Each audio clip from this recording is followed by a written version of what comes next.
Bien, je vous propose de reprendre avec cette table ronde consacrée au sujet société vieillissante, quel levier pour la croissance. Je crois que la tenue de cette table est déjà un événement, parce que ne pas opposer vieillissement, processus de vieillissement et croissance est en soi une gageure, parce que si on refait un tout petit peu d'histoire, les économistes ont eu tendance quand même à avoir une vision très pessimiste des relations entre le processus de vieillissement et la croissance.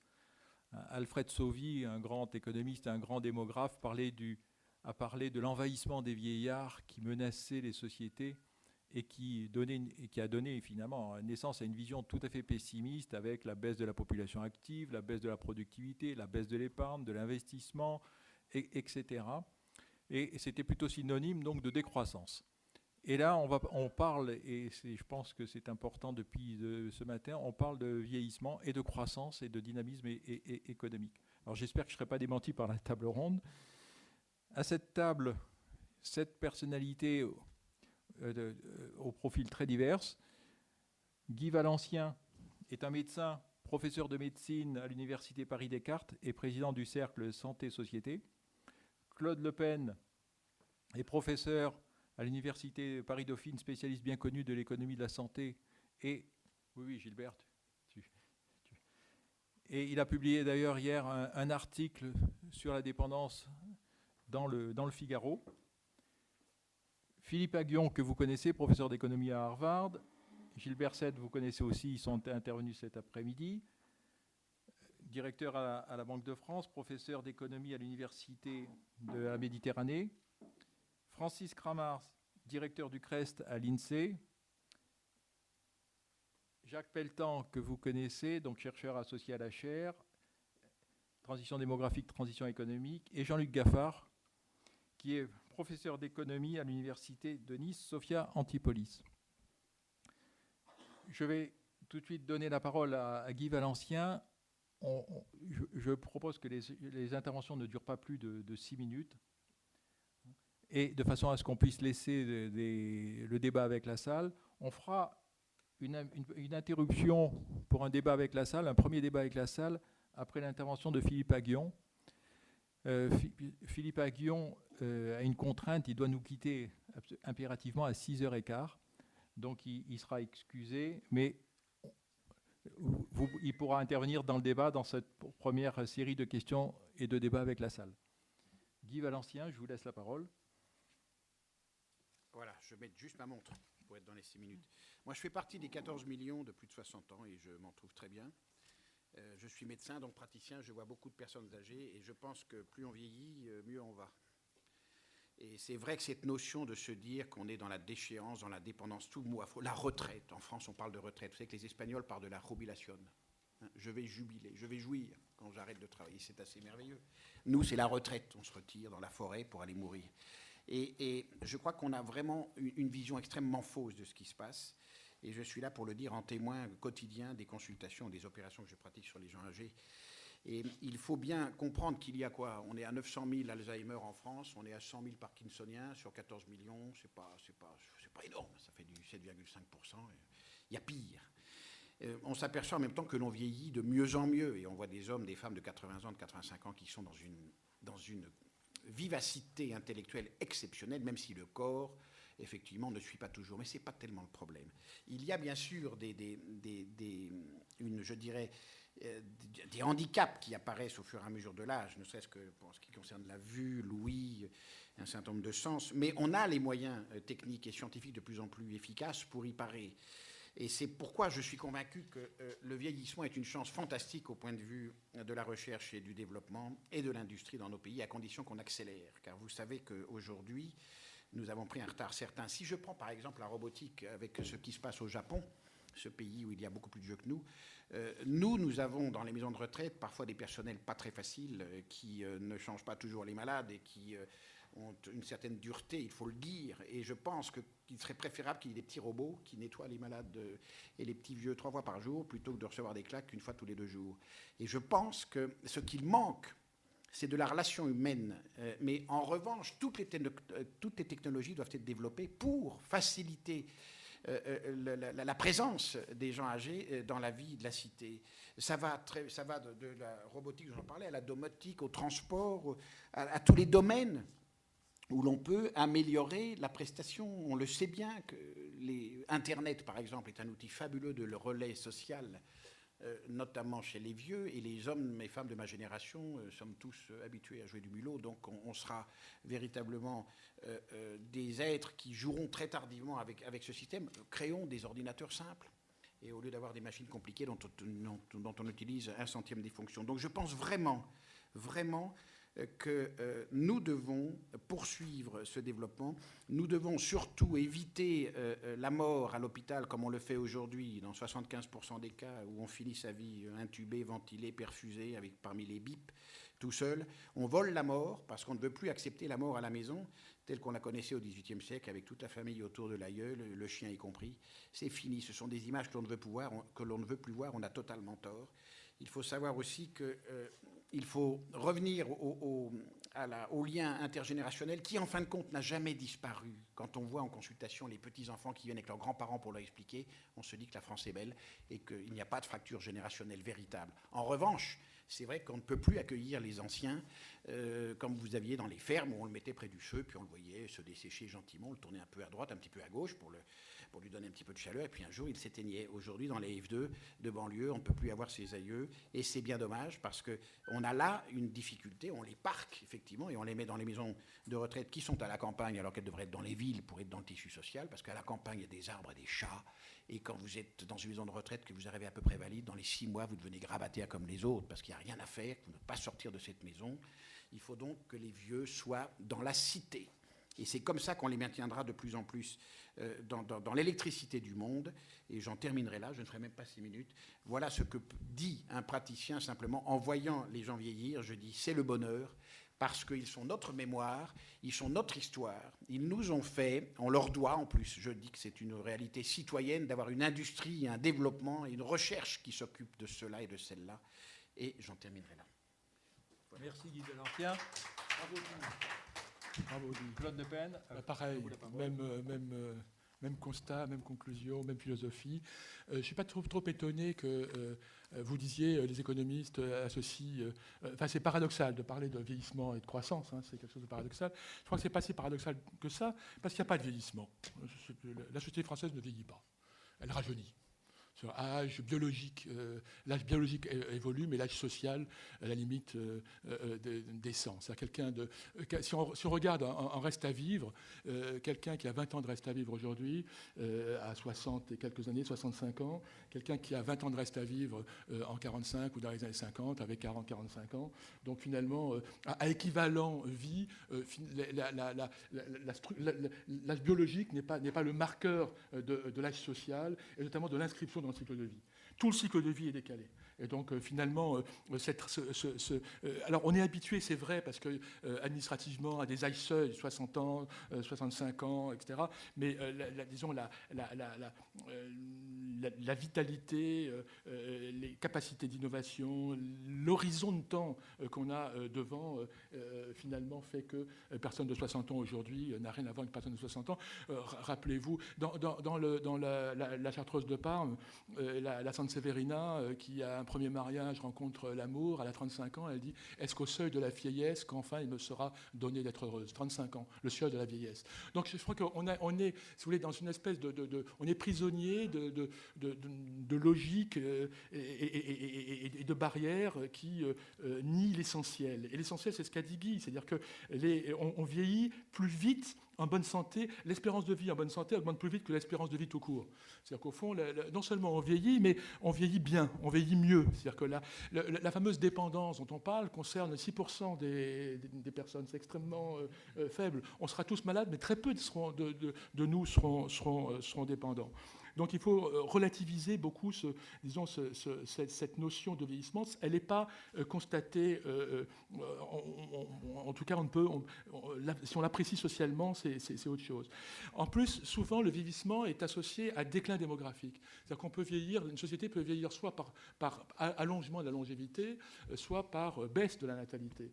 Or, aujourd'hui, on a un vieillissement qui ne s'associe pas, en France du moins, alors c'est un petit peu différent dans d'autres pays, d'ailleurs ça fait une grosse différence entre les sociétés où le vieillissement s'accompagne d'une expansion démographique et les sociétés dans lesquelles il y a déclin démographique. Dans l'entre-deux-guerres, la France vieillissait, mais il y avait déclin démographique. Aujourd'hui, la France vieillit, entre guillemets, au sens d'augmentation de l'âge moyen de la population ou de la part des plus de 65 ans, mais il n'y a pas de déclin démographique, au contraire, il y a une démographie qui est relativement dynamique, au moins en Europe et peut-être même au-delà. On assimile aussi, le terme de vieillissement n'est pas aussi très bon parce qu'il fait référence à un vieillissement biologique, c'est-à-dire inéluctable, on vieillit tous individuellement. Mais une société ne vieillit pas, il n'y a pas d'inéluctabilité. Une société passe par des phases. Elle vieillit, elle rajeunit. La société française a rajeuni en 1945. Elle rajeunira dans 10 ans. À 1974, la vague démographique à 800 000 naissances se termine en 1974. On perd 100 000 naissances, on passe à 700 000 environ. Et bien, quand on aura absorbé ce choc, cette baisse, eh bien, la société française va rajeunir. Donc l'avenir, nous sommes dans une phase actuellement, effectivement, d'augmentation, mais dans 20 ans, ça va s'inverser et la société française va à nouveau rajeunir. Donc il n'y a rien d'inéluctable. La société française ne va pas mourir parce qu'elle vieillit. Tout ça, c'est des assimilations du biologique et du social qui sont tout simplement pas exactes et qui correspondent à... Alors, ce qui est vrai, c'est que la société change, c'est vrai qu'elle se décale, une espèce de décalage. L'âge du premier enfant, c'est 29 ans. Après la guerre, c'était 20 ans. L'entrée sur le marché du travail, c'est pas loin de 30 ans. Il y a une espèce de... La maturité, en tout cas je parle de mes enfants, me semble arriver plus tard que celle de la maturité de ma génération. Et là, il y a un décalage global, disons, des âges sociaux et se focaliser sur l'âge biologique, encore une fois, n'est pas quelque chose de tout à fait normal. Deuxième point, il n'y a pas de marché pour les vieux. C'est-à-dire que c'est vrai qu'il y aura des services, c'est vrai qu'il y a des aménagements, etc. Mais tout ce qui est bien pour un vieux est bien pour un jeune. On a fait un séminaire avec la Fondation des Caisses d'épargne pour l'autonomie à Lille, avec des urbanistes, sur l'aménagement du cadre de vie des personnes âgées. Une maison, un espace à vivre aménagé pour une personne âgée est extraordinaire pour des jeunes enfants. C'est-à-dire que c'est formidable pour un jeune adulte. C'est des espaces intelligemment conçus, sans rupture, avec une pensée architecturale. Et donc c'est vrai que l'impulsion est venue de la réflexion en personnes âgées, mais c'est extraordinaire. Ça a vocation à intéresser n'importe quelle personne qui voit ce type d'appartement conçu pour les personnes âgées un peu plus large, un peu plus circulant, un peu plus lumineux, un peu mieux conçu. Il a très envie d'y vivre. Il y a peu de services qui soient exclusivement centrés sur le vieillard décati auquel il faut apporter un support. Et de même pour les aides électroniques. Toutes les aides électroniques que développent en ce moment les opérateurs, les bips spécifiques, les GPS pour les personnes âgées qui tombent, ou les bracelets électroniques pour les patients d'Alzheimer qui ne savent pas rentrer chez eux, etc. Tout ça, ce sont des dispositifs qui sont susceptibles d'intéresser et d'être utilisés bien au-delà de la sphère stricte des personnes âgées. Alors, il y a enfin, dernier point, c'est vrai qu'on a un petit peu parlé auparavant, c'est vrai que disons, le vieillissement va créer un certain nombre de choses, d'emplois, etc. Peut-être pas autant, là on faut voir un petit peu le lien entre la compétition des emplois, entre la destruction industrielle permanente, actuelle, et puis la création, mais il y a aujourd'hui, et j'ai des témoignages, souvent des gens viennent me voir pour, comme ça, avoir des avis, etc. Mais il y a des initiatives extraordinaires de reconstruction d'un lien social autour des personnes âgées, et de création d'emplois, salariés, bénévoles, subventionnés ou pas, etc. Mais c'est pas simplement un emploi, c'est aussi la reconstruction d'un milieu. Et d'une circulation. J'ai plus le temps, mais je voulais vous parler d'une association que j'ai vue ce matin qui s'appelle Répit et Aide et Répit, et dont le but est de donner du répit aux parents de personnes âgées dépendantes, leur permettre d'aller en vacances, et avec un protocole très, très sophistiqué, et donc ils utilisent des retraités, ils utilisent un certain nombre de gens, et c'est une initiative locale. Ils ont créé une vingtaine d'emplois sur une petite commune du Puy-de-Dôme, et c'est tout à fait étonnant, disons, à partir d'un phénomène qui est considéré comme épouvantable, un parent en Alzheimer, voir que se met en place, se reconstitue un vrai vivier de sociabilité, et que ce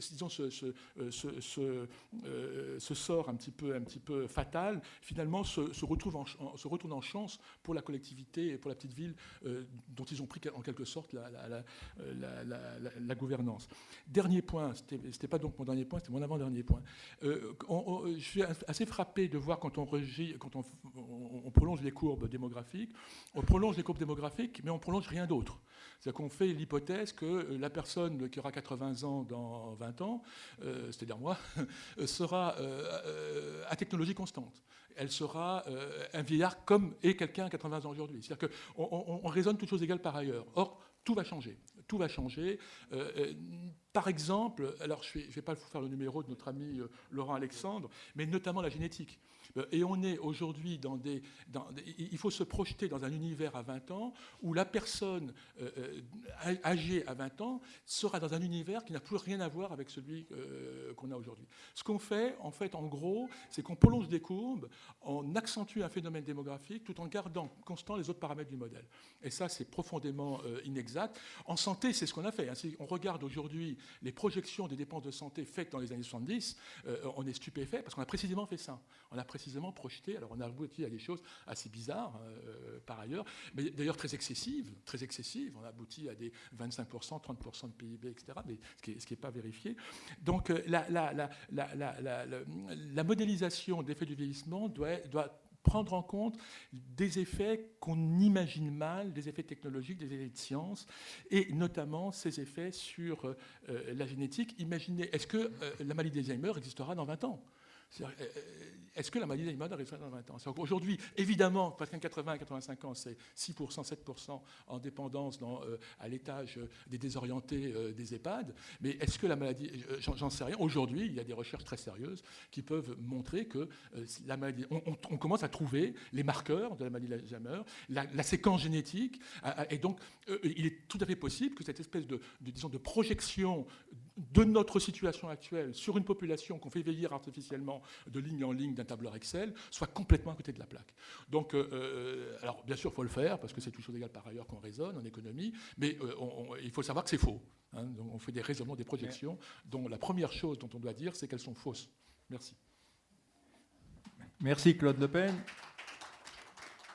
Philippe Aghion, vous êtes déjà intervenu dans l'après-midi pour nous montrer toute l'importance des investissements de santé vis-à-vis des gains de productivité. Est-ce que vous avez d'autres réflexions sur les sources de croissance, de productivité dans nos économies vieillissantes ? Merci beaucoup. Donc d'abord, je veux rappeler, puisque donc le premier élément, c'est que des sociétés vieillissantes, ça reflète des sociétés où les systèmes de santé sont meilleurs. Et disons qu'il y a des certain d'études microéconomiques et macroéconomiques qui montrent qu'il y a un effet certain de la santé sur la croissance, comme l'éducation a un effet positif sur la croissance. Donc cet après-midi, quand j'ai montré qu'il y avait une étude qui allait dans le sens inverse, on a montré pourquoi, en fait, c'est parce que cette étude avait mal interprété les résultats économétriques qu'elle obtenait. Donc il y a d'abord, c'est une bonne nouvelle le vieillissement, parce que ça veut dire qu'on a un bon système de santé, et avoir une bonne santé, c'est un facteur de croissance. C'est comme de dire on a un bon système d'éducation. Donc ça, c'est une première bonne nouvelle d'une société vieillissante. Deuxième chose, on peut penser qu'il y a des facteurs qui font que, une société vieillissante quel effet elle peut avoir sur l'innovation ? D'une part, elle peut stimuler, parce qu'elle stimule la demande pour de l'innovation. pour toute série d'innovations. Ce qu'on appelle la taille de marché d'innovateurs potentiels, la demande pour de services augmente. Donc il y a place pour de nouvelles innovations, des services à la personne ou toute une série de biens nouveaux ou de choses qui peuvent être créées parce qu'il y a une demande pour ces services-là. Donc en ce sens-là, c'est bon pour l'innovation. On peut dire que ce n'est pas forcément bon en termes de est-ce que les personnes plus âgées prennent plus de risques que les personnes plus jeunes. On a l'impression que les études ont l'air de montrer qu'en général, les populations plus jeunes, ou dans les générations plus jeunes, prennent plus de risques. Donc ça, c'est un facteur dont on peut parler ensuite. Est-ce que ça augmente vraiment la dépense? Là, il y a l'étude de Brigitte Dormont qui montre qu'en fait, le gros de la dépense est sur les dernières années, quelle que soit la durée de vie.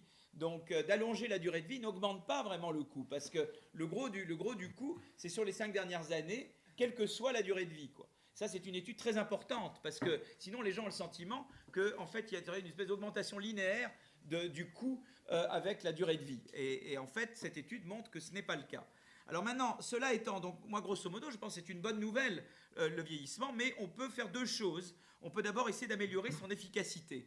On peut améliorer son efficacité, par exemple, en s'assurant que le vieillissement va se traduire par une vraie augmentation de la population active. Et pour ça, eh bien, il faut éliminer les barrières, les charges patronales minimisées et fiscalisées. C'est-à-dire, autant, moi je suis favorable à un impôt sur le revenu plus progressif, comme on a dans les pays scandinaves, où les gens payent vraiment leurs impôts, et pas, donc comme c'est dans le cas dans les pays scandinaves, ou avec également l'impôt sur le patrimoine, etc. Il y a une série de réformes, donc une réforme de la fiscalité, mais en même temps réduisant certaines charges patronales qui assureront qu'effectivement on a une augmentation de la population active consécutive à ce vieillissement.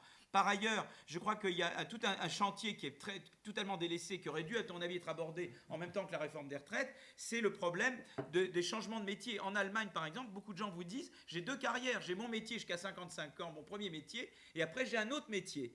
Alors, est-ce qu'il y a des leçons à tirer de ce qui se fait en Allemagne ou dans d'autres pays sur des systèmes pour réallouer, qui permettent de réallouer et de faire en sorte que les gens puissent... Parce qu'en France, ils ont toujours la vision qu'ils vont travailler dans la même chose toute leur vie, quoi, qu'ils vont rester dans la même usine ou avec le même patron antipathique toute leur vie. Et donc, l'idée qu'on peut se retrain, rééduquer tout au long de la vie, pouvoir peut-être que les gens plus âgés puissent éduquer les plus jeunes, devenir des tuteurs pour les plus jeunes. Bon, je pense que ça, ce sont des idées intéressantes à développer. Je crois que toute cette réflexion-là, en France, peut-être Francis dira que ce n'est pas vrai, que ça a été très développé, mais moi, en tout cas, je ne suis pas au courant qu'il y a eu beaucoup de choses dans ce domaine. Donc, je pense qu'il y a à faire, il y a toute une politique à faire pour augmenter l'efficacité, faire qu'il y ait vraiment une augmentation de l'efficacité de l'offre de travail, de l'efficacité de l'offre de travail consécutive au vieillissement. Mais par ailleurs, il y a évidemment le problème du taux de dépendance. Et pour réduire le taux de dépendance et parer au problème dont je parlais tout à l'heure, qui était le fait que les vieux ont tendance à moins innover que les jeunes, je pense qu'il faut avoir une politique intelligente d'immigration. Les Canadiens ont une politique, je crois, intelligente d'immigration. Je ne sais pas si c'est le modèle à imiter, il y a d'autres pays.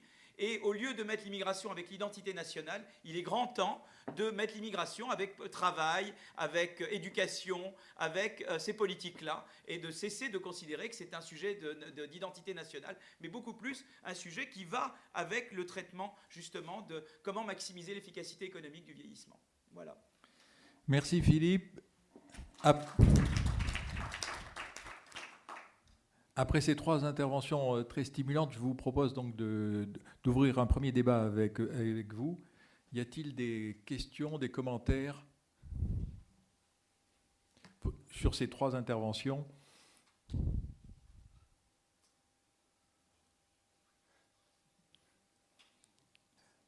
Bon, alors, oui. Un petit peu plus fort peut-être? Oui. Est-ce qu'il y a... Le micro n'a pas dû disparaître? Oui. Venez là. Alors, j'avais une question. Oh, ça marche pas. Approchez-vous. Alors.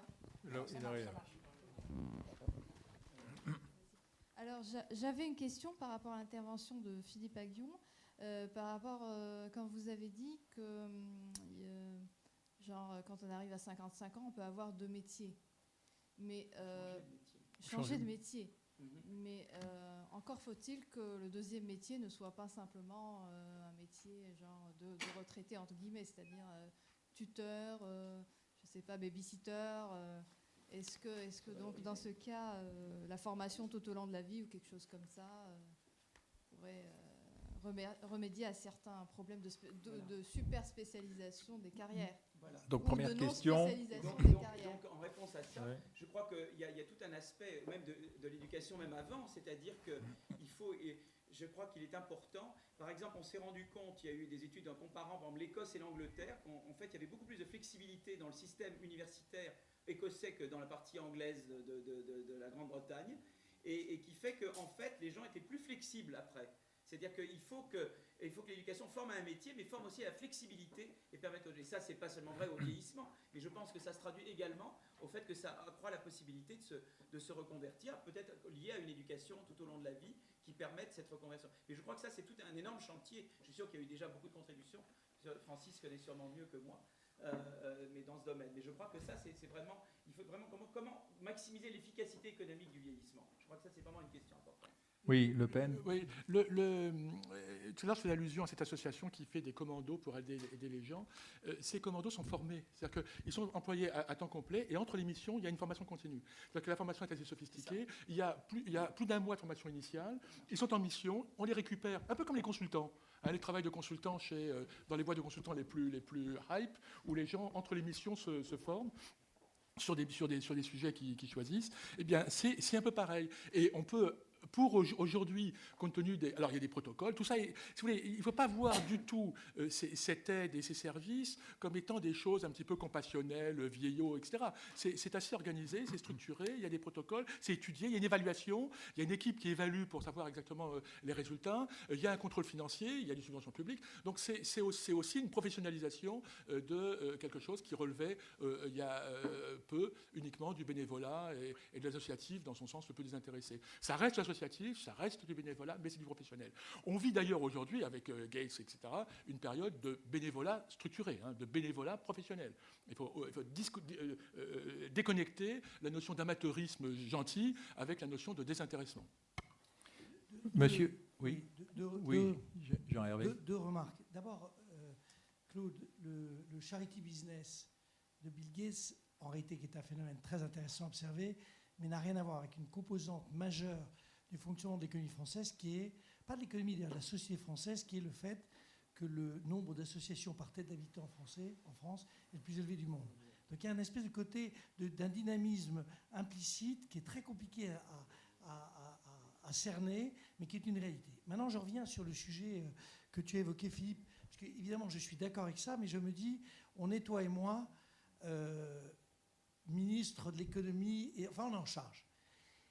Pendant la négociation sur les retraites, évidemment, tu te dis que l'argument qui a été employé à de nombreuses reprises, qui consiste à dire le gars, il prend sa retraite officiellement à 61,6, 61, mais il est en fait en dehors du circuit majoritairement à, on va dire, un peu plus de 58. Donc il est soit au chômage, soit ceci, enfin tout un système. Comment, concrètement, si on nous dit aujourd'hui, à l'heure qu'il est, on nous dit comment on résout ce problème, qu'est-ce que ça veut dire? Alors il y a une première logique qui consiste à fiscaliser, pénaliser fiscalement le fait qu'on met le mec à la porte. À partir de 55 ans, ça a été le cas, ça a été fait, etc. Est-ce que ça a été favorable? J'en sais rien, je ne crois pas. En tout cas, pas dans les résultats. Alors tu te dis, il faut, on va les garder. C'est vrai qu'il y a un petit côté compassionnel, qui d'ailleurs n'a aucune raison d'exister, puisqu'il n'existe pas dans les autres pays. Donc il n'y a pas de raison que le gars, la femme ou l'homme de 60 ans en France soit plus, j'allais dire, des sorties du monde réel qu'il l'est dans les pays voisins. Laissons tomber les pays scandinaves qui nous font toujours, qui sont toujours notre exemple parce qu'ils sont loin et en réalité qu'on ne les connaît pas bien, donc on les utilise. Tu sais, sur l'histoire, le Danemark. Parlons de pays à côté, l'Allemagne, l'Italie, l'Espagne, etc. Ils sont positifs. Comment on fait? Alors on dit, ils vont servir de tuteurs. Bon, c'est une solution, mais on ne peut pas imaginer, si je prends la tranche d'âge 54, 55, 64, je double le nombre de personnes, ça fait beaucoup de monde. Ils ne peuvent pas être tous tuteurs.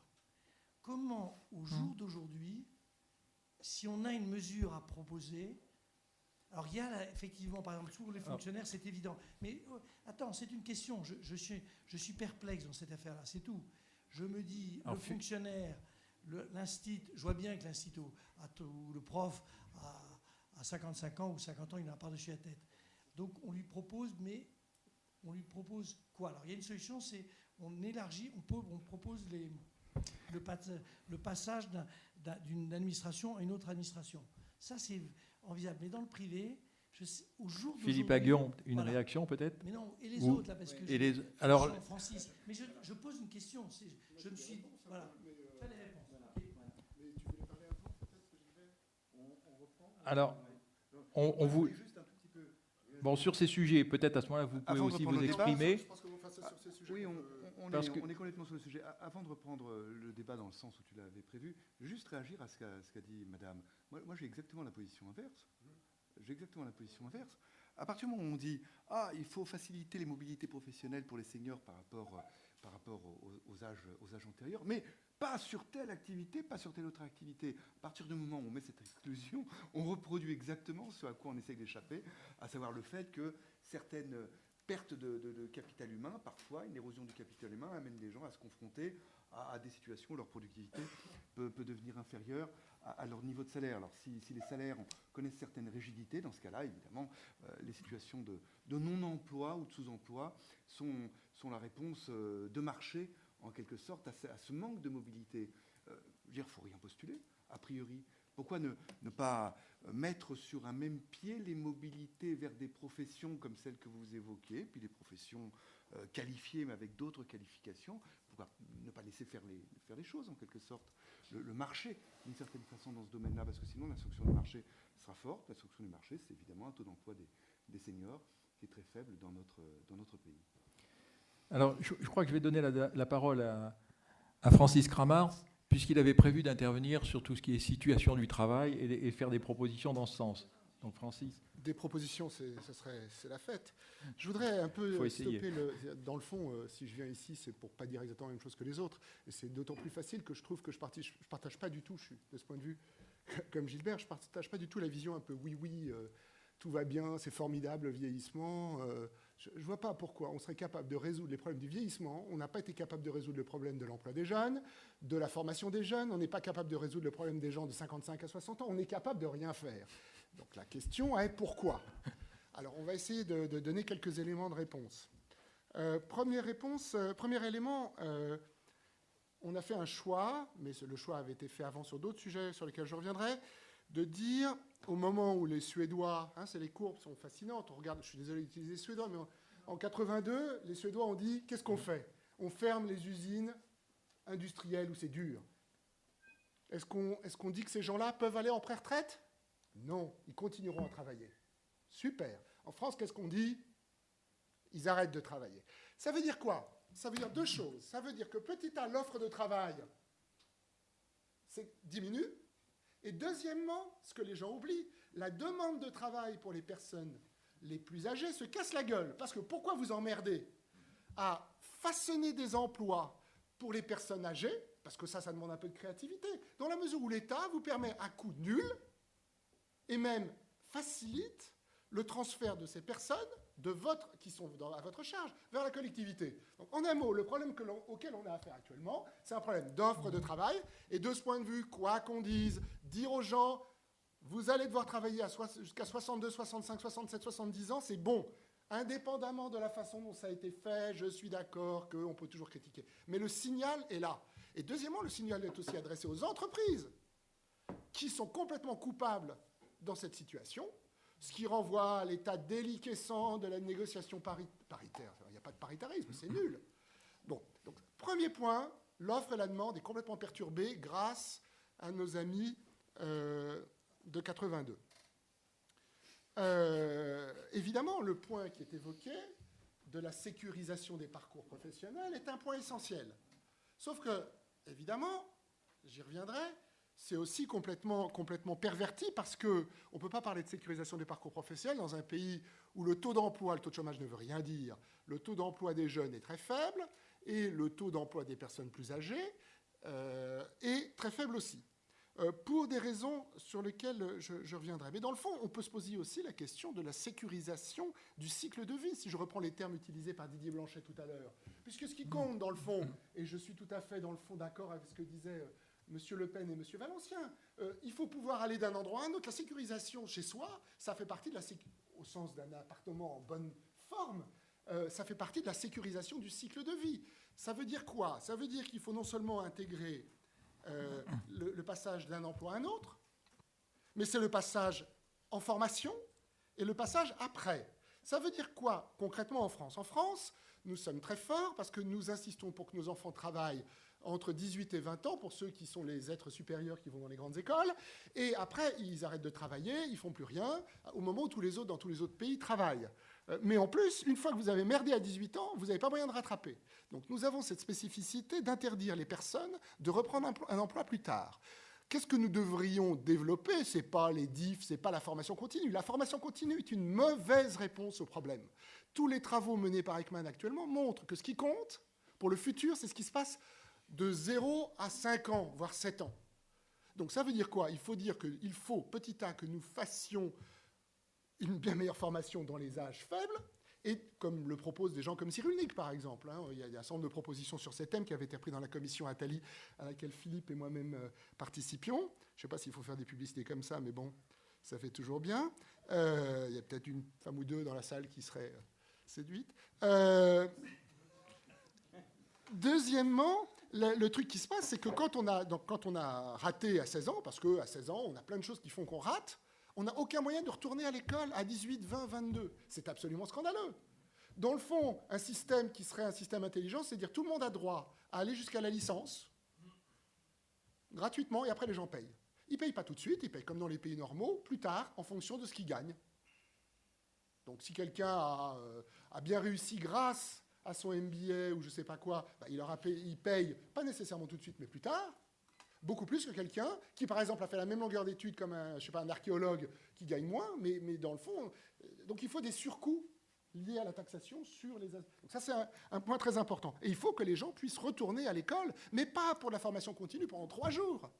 Ça, c'est uniquement pour les gens qui ont été bien formés. C'est si on a réussi... La France se spécialise dans la non-formation des gens. On a environ 700 000 personnes, Claude Le Pen le rappelait chaque année, dans une génération, on a environ 150 000 qui sortent sans diplôme du système scolaire.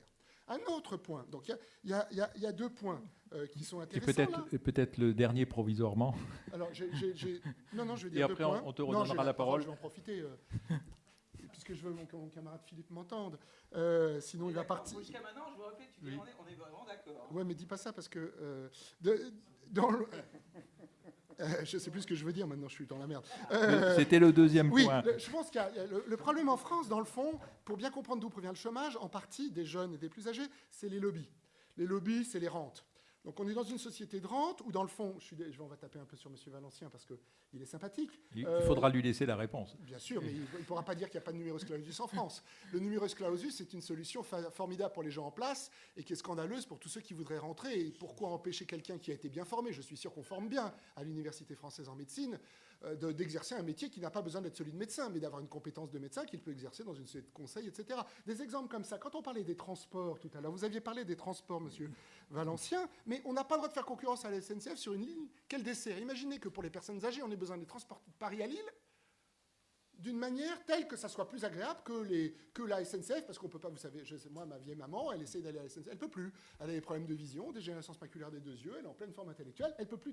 Vous n'avez pas le droit de faire concurrence à la SNCF sur une ligne qui dessert. Paris-Lille, vous pouvez pas le faire. Vous pouvez pas construire. L'innovation est en France complètement bridée par un ensemble de rentes, à la fois des lobbies professionnels, mais aussi de l'éducation nationale. Francis, si tu permets, on va laisser répondre Non, mais vous pouvez... Guy Valencien. L'éducation nationale qui a un effet délétère sur la capacité à donner des diplômes. Juste une question, juste une remarque. D'accord sur tout ce que tu dis, c'est très... Mais la question, en réalité, difficile, je veux dire, c'est toujours, au fond, intellectuellement aisé de décrire une situation qui ne nous satisfait pas. C'est ce que tu viens de faire. Tu l'as fait très brillamment et je suis d'accord. Mais la question, elle est, aujourd'hui, tu as dit une chose positive. C'est un bon signe, je le partage ce sentiment, d'avoir annoncé qu'il fallait travailler parce qu'on crée en réalité des conditions d'une offre non polluée. Mais qu'est-ce qu'on fait aujourd'hui pour faire que le taux d'emploi des plus de 55 ans s'améliore sans que ce soit du domaine de la compassion ni du tutorat, qui a le don de m'exaspérer. Voilà. C'est facile, tu supprimes les barrières à l'entrée. La directive service, si elle avait été appliquée, qu'on avait compris ce que c'était, mais qu'évidemment, c'est toujours la même chose. Quand il y a typiquement les emplois de service, pourquoi ça ne marche pas? Parce que les associations, on est content d'avoir plein d'associations. C'est un problème d'avoir trop d'associations. Les associations sont inefficaces, ne sont pas évaluées, elles servent dans la formation professionnelle, elles ne sont pas évoluées, on ne sait pas si elles fonctionnent. Ces associations, il faut des professionnels.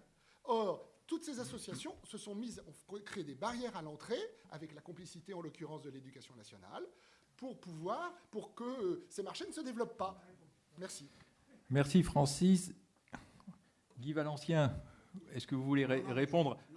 Non, je ne vais pas répondre. Vous donnez vos commentaires. Non, sur le plan, non, sur le plan du numerus clausus, moi je suis au contraire de ceux qui considèrent qu'il faut qu'il y ait très peu de médecins en France, puisque entre l'infirmière, bac plus 3 et nous-mêmes, bac plus 12 ou 14, il n'y a personne. Donc il faut injecter un maximum de jeunes dans des métiers intermédiaires au niveau master. Et là, il y a une manne extraordinaire. En revanche, la question que posait Jean-Hervé, je n'ai pas vraiment de réponse, sauf que, est-ce que vous, les économistes, vous pouvez me dire ce que vaut le monde associatif en termes de marché, en termes de... Qu'est-ce que ça rapporte? Quand on voit le 1 400 000 associations françaises qui vont des 3 boulistes de Cajar jusqu'au club de foot les plus riches, qu'est-ce que c'est? C'est une économie considérable.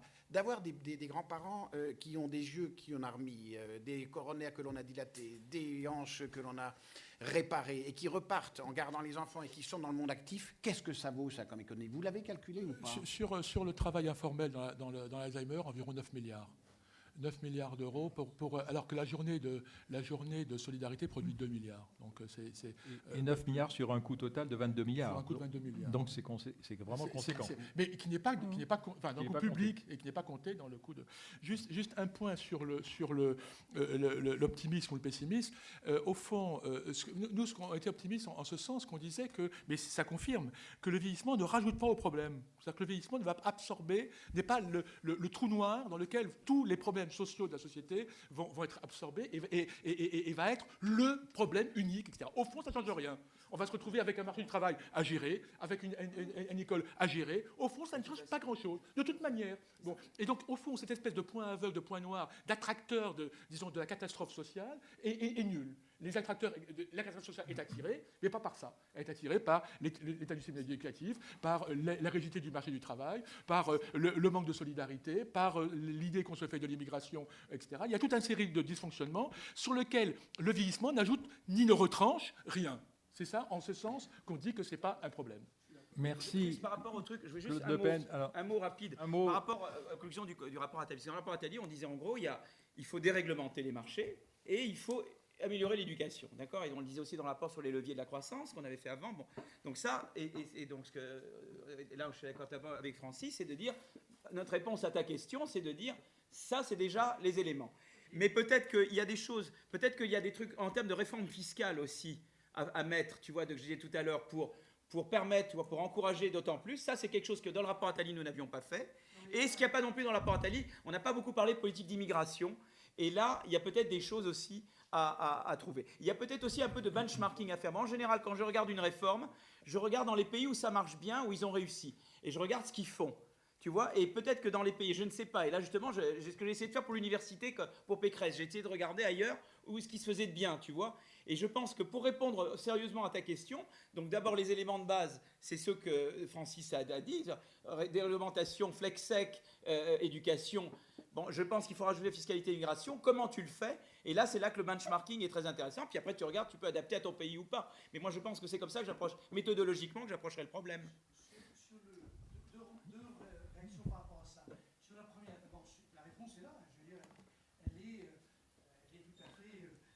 Elle est tout à fait intéressante, la déréglementation, etc. Je rajoute juste un point. Si on veut remettre les gens au travail, alors là, ça ne touche pas uniquement les vieux, mais de manière générale, l'incitation, on dépense 50 milliards de RSA, prime pour l'emploi, allocation logement, qui sont sur des terrains qui se recoupent, sur des périodes de temps qui sont totalement inhomogènes, c'est-à-dire que la manière dont l'allocation logement est calculée se fait sur 2 ans auparavant, enfin tout ça n'a ni queue ni tête. Voilà juste pour dire, un instrument notamment d'incitation au travail qui est en tout cas à observer très près, pas d'évaluation, aujourd'hui pas de regard sérieux sur le thème, sauf ce qui avait commencé à être fait pour le RSA par Bourguignon. Sur le sujet de l'immigration, c'est vrai que ce matin c'était très convaincant, il y a vraiment une table ronde très très convaincante où il y a eu pas mal d'hypothèses qui ont été faites, mais on voit bien qu'une part, aujourd'hui on considère que l'immigration 100 000 personnes par an, la doublée est sûrement quelque chose à regarder de très près parce qu'elle est sur tous les aspects, y compris sur les aspects innovation pour des raisons d'âge, ceci, cela. Okay. Mais juste Alors, un dernier mot. Un dernier mot, parce que sur vous la êtes déréglementation, il y a quand même des éléments. J'ai fait des travaux récents avec Cahuc, Algan et Schleifer et d'autres pour montrer qu'il y a quand même un lien entre la déréglementation et la confiance. Et que pour pouvoir, par exemple, tu disais qu'en directive service, c'est vrai qu'en France, il y a des grosses barrières à ça. Les gens ont peur, quoi. Et donc, je crois que safety net, ou mettre en place des éléments qui donnent confiance aux gens pour qu'ils adhèrent davantage à la déréglementation, ça aussi, c'est des choses que nous n'avions pas encore pleinement considérées. Nous avons commencé à considérer dans le rapport Attali, mais qu'à mon avis, il faut approfondir pour légitimer la déréglementation, et notamment celle des services qui, pour le moment, en France, ne l'est pas. Et ça, notamment, les travaux qu'on a fait avec Pierre et Yann vont dans ce sens. Il y a d'autres gens qui ont fait d'autres travaux comme ça. Dire que la confiance et la déréglementation, c'est deux choses qui vont ensemble. Et ça, c'est quelque chose qu'il faut bâtir. C'est un socle qu'il faut... Voilà, Merci Philippe. Je crois que vous êtes obligé de nous quitter. Encore merci pour votre participation. Et je propose de reprendre le cours de la table ronde, puisqu'il y a trois personnes qui ne se sont pas encore exprimées. Donc je voudrais donner la parole à Jacques Pelletan sur le sujet du capital humain, et puis ensuite Gilbert Sett et Jean-Luc Gaffard. Assez rapidement, donc sur la question de l'offre et de la demande de biens et services. Sur la demande, c'est très compliqué de voir comment va évoluer la structure de la demande. Comme l'a dit Claude Le Pen, en réalité, dès lors qu'on souhaite prolonger les courbes démographiques, on se heurte à des problèmes puisque les technologies peuvent changer, c'est vrai, et souvent on en est ramené à faire un choix pour analyser l'évolution de la structure des marchés, choix qu'on est bien obligé de faire dans un monde fortement incertain, entre prolonger les courbes d'un autre côté et peut-être faire de la science-fiction d'un autre côté. Quelques mots sur l'offre à présent.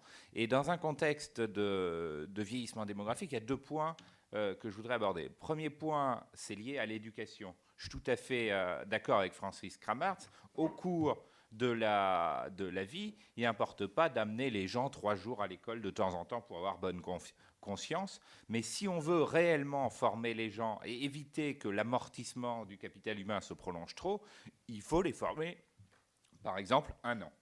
Et peut-être que l'une des solutions, peut-être qu'on peut faire autrement, mais l'une des solutions de les former 1 an, ce serait de rendre, comme on l'a fait pour le service militaire, cette année de formation obligatoire à 40 ou 45 ans, par exemple, pour éviter qu'il y ait des effets de sélection entre les gens bien dotés, des gens en capital humain qui vont continuer, les autres qui ne continuent pas, etc. Donc, premier point, c'est la question du capital humain. Est-ce que c'est une solution miracle pour faire travailler des personnes plus longtemps? Je ne suis pas sûr. Si on souhaite que ça améliore les choses, quelle est la temporalité de l'accumulation humaine et quel est aussi le type de capital humain qu'on va souhaiter transférer? Est-ce qu'on transfère des connaissances de type généraliste? Est-ce qu'on envoie les gens à l'école pour faire de l'anglais, pour faire des maths, ou des connaissances de type beaucoup plus spécifique, notamment liées à leurs industries ou à leur secteur? C'est une véritable question. Et le deuxième point qui peut sembler important qui me semble important sur l'offre de biens et services, c'est la notion d'aversion au risque. Vous signaliez, Philippe Aguillon signalait les travaux de Cahuc et Algan. On peut citer les travaux de Cahuc et Algan sur la société de défiance qui ont été faits il y a 3-4 ans. Et on peut penser qu'avec la crise financière, cette défiance, non seulement envers l'avenir, mais aussi envers l'autre ou envers le risque, est amenée peut avoir augmenté. Et je ne suis pas sûr que le vieillissement de la population, de ce point de vue-là, aille dans le bon sens. Donc à la fois du point de vue de la prise de risque, de la mobilité professionnelle, comme vous le disiez, du point de vue de la création d'entreprises et du point de vue du placement de l'épargne, alors qu'on est dans un pays qui manque cruellement de capital risque notamment, on peut se poser la question de savoir si le vieillissement de la population nous amène à un message complètement optimiste.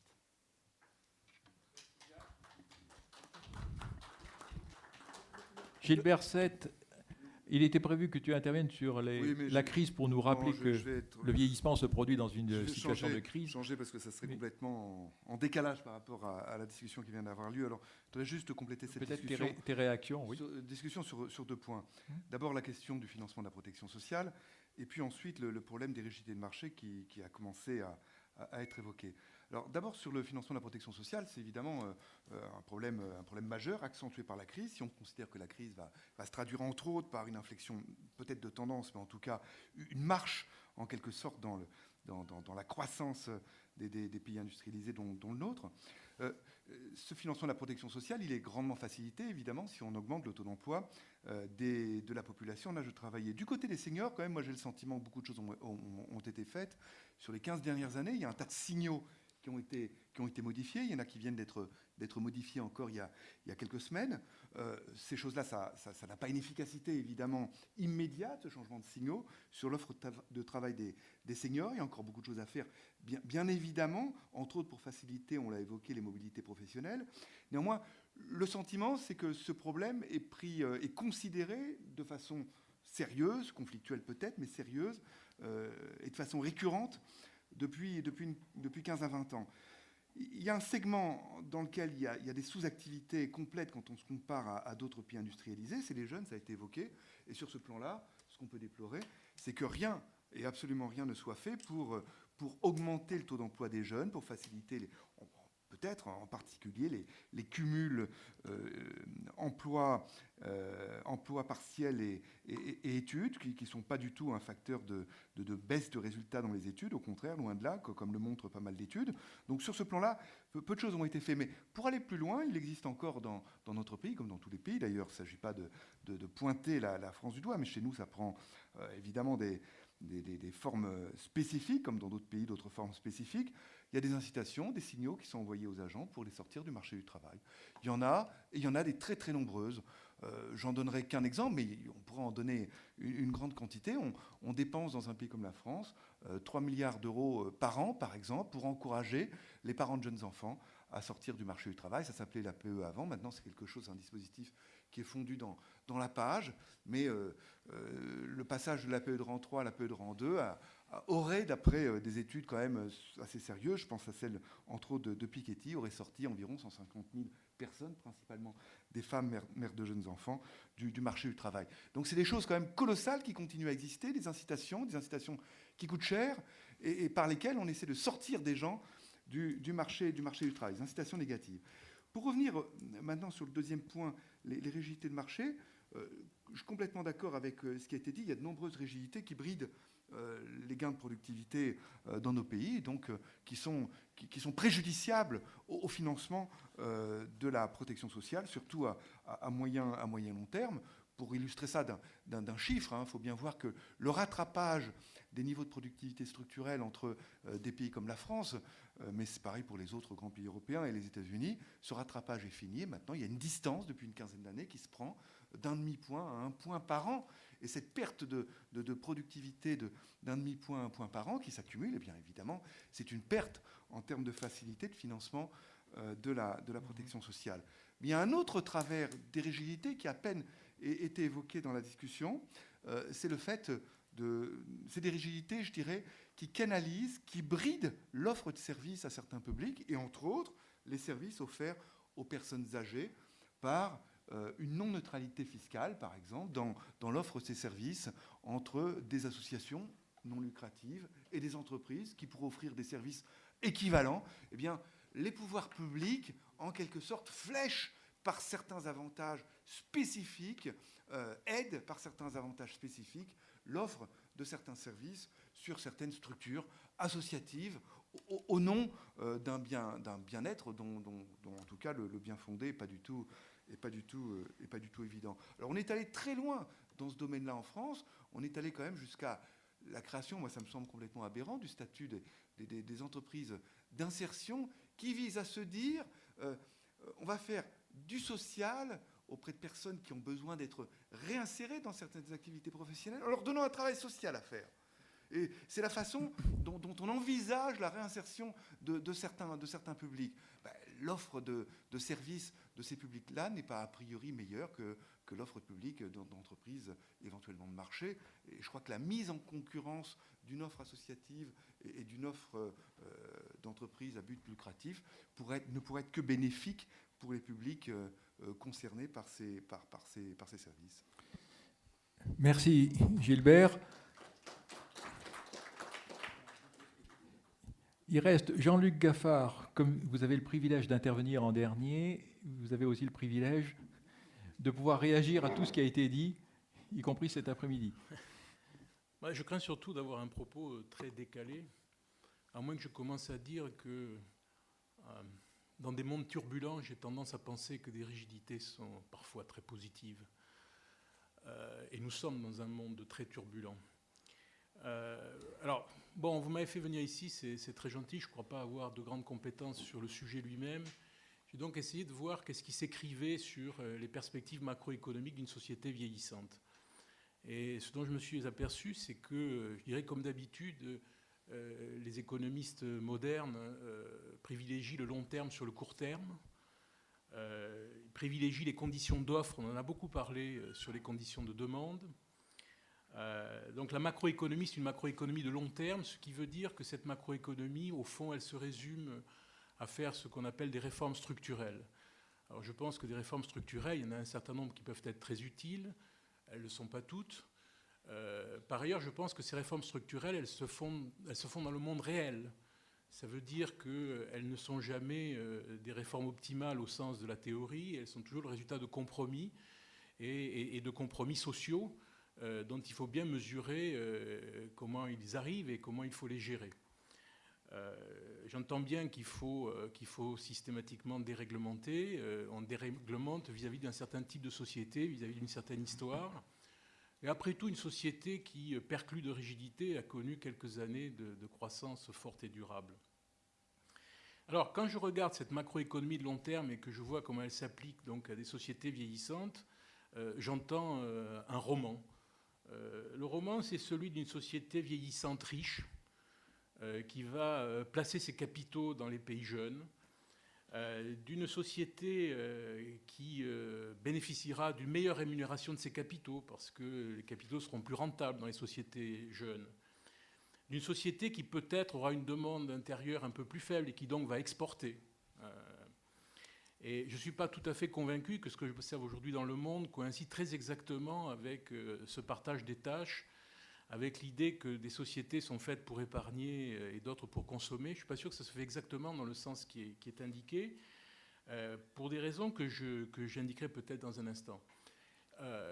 Le tout étant assorti au total, je vais peut-être être un peu plus pessimiste en me référant à ce type de travaux que ce que j'ai entendu tout à l'heure, dans un contexte où ces pays vieillissants et ces pays néanmoins riches au départ vont avoir une croissance qui va être une croissance au moins affaiblie, parce que peut-être, mais ça j'entends bien que c'est très difficile à le mesurer et on ne sait pas trop dans quel sens ça va aller, où le taux de croissance de la productivité sera plus faible. Admettons que l'évolution de la structure par âge de la population, parce que c'est ça le vieillissement, on peut avoir des gens dont l'espérance de vie est plus longue, mais j'ai bien entendu tout à l'heure que peut-être dans 15 ans, 20 ans, il y aura de nouveau une redistribution de la structure par âge.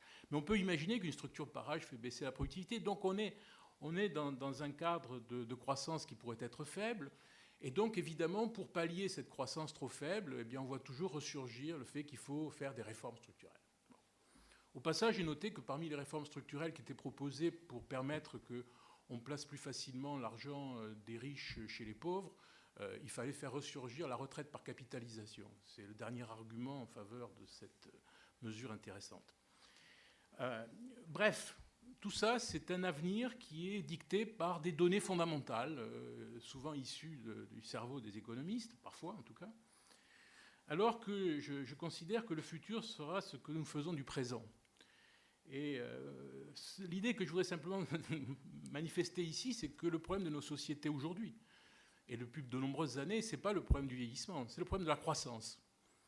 Je veux dire par là que pour moi, un taux de croissance potentiel, un taux de chômage d'équilibre, ce n'est pas des variables exogènes, c'est des variables qui ne sont pas dépendants. Ça dépend de la façon, il y a des effets d'hystérèse. Et ces effets d'hystérèse ne sont pas simplement dus à le fait qu'on a fait des bonnes ou des mauvaises réformes structurelles. Je pense que année après année, le type de choix en politique monétaire, en politique budgétaire qu'on a pu faire n'est pas sans influence sur la demande, parce que la demande, ça compte. Et cette influence sur la demande a une influence sur la croissance potentielle de l'économie. Parce que quand l'économie est en déséquilibre et qu'il y a une insuffisance de demande et qu'il y a des destructions de capacités, qu'il y a des destructions d'emplois, eh bien ça a des effets à moyen et long terme, bien sûr. Et quand vous avez des années de croissance molle, eh bien ça se retrouve et c'est ça le vrai problème. Et donc, j'en conclus ici que notre problème, c'est vraiment la croissance. Et tout à l'heure, on disait qu'il y a une véritable opportunité au vieillissement. Je pense qu'il y a une véritable opportunité au vieillissement. Je pense que le fait que se développent les dépenses de santé, c'est une vraie opportunité de croissance, à condition qu'on sache le saisir, qu'on s'organise de façon à pouvoir le saisir. Et donc, le vrai problème qui nous est posé, on n'a pas su vraiment, je parle des pays de l'Europe continentale, des grands pays de l'Europe continentale. Moi, les comparaisons avec les pays scandinaves, ça m'a toujours laissé un peu rêveur pour la raison suivante, c'est qu'on ne compare pas un pays de 60 millions d'habitants avec un pays de 5. Les problèmes ne sont pas tout à fait de même nature. Et donc, on n'a pas su vraiment saisir, capter les opportunités technologiques qui étaient devant nous. Nous ne sommes pas capables de saisir les opportunités de l'extraordinaire ouverture des marchés depuis 20 ans, parce que c'est ça, la mondialisation, c'est l'ouverture des marchés, c'est la possibilité de jouer sur des effets d'échelle et d'avoir des gains de productivité importants. Nous n'avons pas su le faire. Le problème du vieillissement, c'est la même chose. Est-ce qu'on va être capable de saisir l'opportunité de cette transition ouverte par le phénomène de vieillissement? Voilà ce que je voulais dire. C'est un peu provocateur, peut-être. J'ajoute qu'on comprendra à ceux qui ne me connaissent pas que je ne suis plus à l'Université Nice-Sophie Antipolis depuis quelques mois, mais je suis surtout directeur de département à l'Observatoire français des conjonctures économiques. Merci. Merci Jean-Luc Gaffard. On va peut-être prendre quelques questions pour terminer cette table ronde. André. D'accord. Oui, André. Oui, voilà, bon. Par rapport à cette table ronde passionnante, alors j'avais une première question surtout par rapport aux deux premiers intervenants, donc avec la conclusion de Claude Le Pen finalement. Le vieillissement ne change pas grand-chose. Ça, c'est quelque chose d'important, sauf évidemment le financement de la protection sociale qui a été marqué par les âges. Donc là, c'est quand même assez énorme. Bon. Pas la santé, la retraite. La retraite, oui, mais bon. La retraite surtout, oui.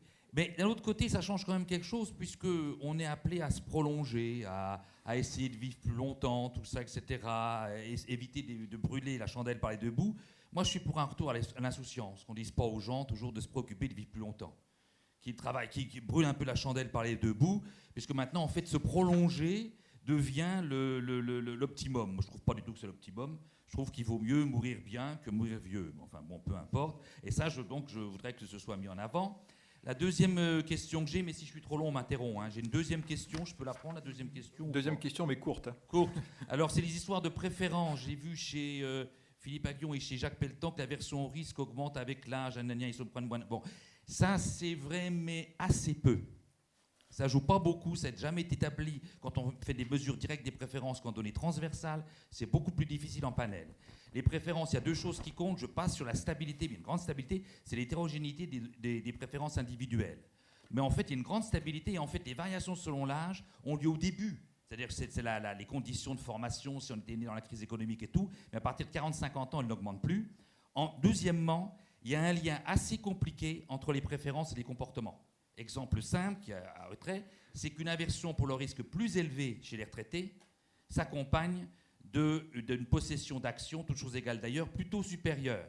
Donc le lien entre préférence et comportement n'est pas direct. Et dernier point, si on fait une comparaison France-États-Unis, on dit que les États-Unis prennent plus de risques parce qu'effectivement, ils n'ont pas le matelas de la protection sociale. Les résultats obtenus avec des mesures, plus ou moins valables, montrent qu'il n'en est rien. Il y a seulement une plus grande hétérogénéité des préférences, des aversions à l'égard du risque aux États-Unis par rapport à la France. Voilà. Merci André. Claude Le Pen et Guy Valencien, si vous voulez Très rapidement, juste caricaturellement, sur le risque. Effectivement, le vieillissement, c'est une modification des proportions. Ce n'est pas une disparition des jeunes. Et donc, si on est dans une salle, un jeune et un vieux, pourquoi le jeune aurait-il moins d'incitation à investir par rapport à la situation où il est à un jeune et deux vieux? C'est-à-dire qu'à partir du moment, tant qu'on a des jeunes, on investira. Et ce n'est pas la proportion, disons, de jeunes par rapport c'est le nombre de jeunes qui compte. plus que la proportion des jeunes. Et donc, encore une fois, je ne crois pas... Et on peut même avoir aussi un effet inverse. Je ne vais pas raconter ma vie, mais après avoir créé et vendu une entreprise, je recrée une entreprise avec des collègues. Les banquiers nous font bon accueil, avec 10 ans d'espérance de vie active. Je veux dire. Et au contraire, moi, ce que je crains, c'est un effet d'éviction. C'est-à-dire que si aujourd'hui, avec une expérience, ayant une carrière d'entrepreneur devant vous, ayant capitalisé ça, vous recréez un business, vous allez être beaucoup mieux accueilli qu'un jeune qui n'a pas fait ses preuves. Il y a à la limite presque un risque inverse. Il y a effectivement, je pense que le vieillissement n'est pas l'élément dynamique essentiel. Il y a un exemple caricatural, c'est celui des médecins. Il y a encore 5 ans, alors que la démographie des médecins baissait, on les encourageait encore à la cessation d'activité. On payait les médecins pour arrêter de travailler. Aujourd'hui, on demande aux médecins retraités de venir compenser la baisse démographique. Aujourd'hui, l'Ordre des médecins appelle les médecins retraités à reprendre du service, etc. Qu'est-ce qui est déterminant? C'est la conception qu'on se fait de qui est jeune, de qui est vieux, du fait que est-ce qu'on est un vieux docteur à 60 ans ou 65 ans, et à cette idée absurde que le travail se partage et qu'au fond, les jeunes, en faisant partir les vieux, on n'aura plus de travail par les jeunes. Et donc, c'est les conceptions générales qui guident les choses, beaucoup plus que la démographie ou le nombre respectif des uns et des autres. Dernier point, la santé. Philippe Aghion l'a dit. La dépense de santé en France a le plus augmenté dans l'histoire au moment où la société était très jeune. Dans les années 50-60, on avait un taux de croissance de 10%. Depuis que la société vieillit, la croissance a baissé à 3%. En ce moment, ça vieillit, c'est 3%, 3,5% de croissance. Alors que, donc, il n'y a pas de corrélation. Il n'y a pas de corrélation entre l'âge et la dépense de santé. Il y a une corrélation entre la manière dont on traite les gens et la dépense de santé. Donc, si vous prenez un vieux et que vous ne le traitez pas, ça n'augmentera pas. Si vous prenez un jeune et que vous le traitez beaucoup, ça augmentera. Et on traite beaucoup les gens, vieux comme jeunes. Donc, la dépense de santé n'a rien à voir avec l'âge, elle a à voir avec l'intensification des traitements qu'on applique à tous les âges de la vie. Et la dépense de santé des jeunes augmente aussi, peut-être, parce qu'on trouve les prétextes pour vous soigner. Et donc, il ne faut pas voir ça sous l'angle, encore une fois, du mécanique. Il y a 2 phénomènes qui sont absolument à proscrire. C'est la mécanique, 2, l'assimilation biologique. Penser le social sous l'angle du vieillissement biologique. Et c'est malheureusement ce qu'on fait. Merci. Guy Valencien, vous vouliez réagir? Oui, non, juste un mot sur ce que vous avez dit en posant la question. Je suis assez d'accord avec vous, nous sommes dans une société de plus en plus difficile à vivre, au sens où on n'a plus le droit de rien faire.